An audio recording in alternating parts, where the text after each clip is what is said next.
Ito pong si Bagyong Nando ay huling nakita sa layong 1,175 kilometers silangan huyan ng Central Luzon at lumakas pa po ito. Ngayon ay isang tropical storm na, taglay ang lakas ng hangin umaabot sa 65 kilometers per hour near the center at gustiness na umaabot sa 80 kilometers per hour.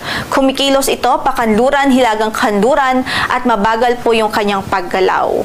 Sa kasalukuyan, wala pa naman po itong any effect o direct effect sa anumang bahagi ng ating landmass at maya nga lamang po, ipapakita po natin yung latest track na ipinalabas ho ng Pag-asa.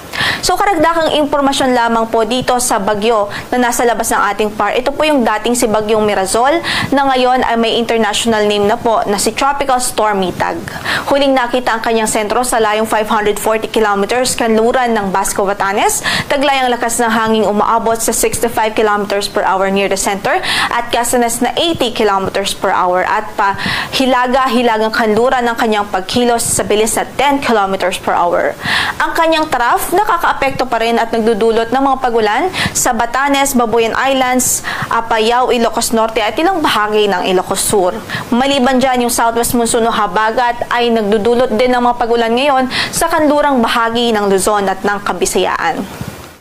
Dumako na tayo sa track na ipinalabas po ng Pag-asa ukol po sa Bagyong Nando. At makikita nga po natin sa mga susunod na araw ay generally pahilagang kanluran ang kanyang magiging pagkilos at mataas ang tsansa na lumapit ito at makaapekto, direktang makaapekto dito sa Northern Luzon at Central Luzon.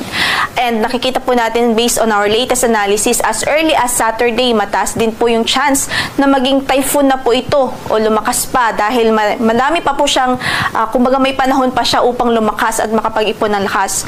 So by Saturday, mataas ang chance na typhoon na ito at pwede na rin ho tayo magkaroon ng tropical cyclone wind signal sa ilang bahagi niyan ng Northern Luzon at even ilang bahagi ng Central Luzon. Kaya't magantabay po tayo sa magiging updates ng Pag-asa. Maliban po dyan, dahil typhoon na nga po siya by weekend o as early as Saturday, nakikita po natin na ma-enhance pa ang southwest monsoon o makakahatak pa ito ng habagat. At itong habagat ay magdudulot ng mga pagulan sa malaking bahagi ng Southern Luzon at Visayas. So wala pa man yung bagyo, hindi pa man ito lumalapit sa atin, ay may enhanced habagat na po tayo na pwedeng magdulot ng mga pagulan sa malaking bahagi ng Southern Luzon at ng Kabisayaan. Pagdating naman ho sa landfall scenario, nakikita nga po natin na either ay maglandfall ho ito sa mga isla o sa isla dito sa extreme Northern Luzon o kaya northern tip ng Northern Luzon o kaya naman ay close approach o yung paglapit ho niya dito sa mga landmass na ito. But either way, ay nakikita po natin lubhang maapektuhan nito ang Northern at Central Luzon. Kaya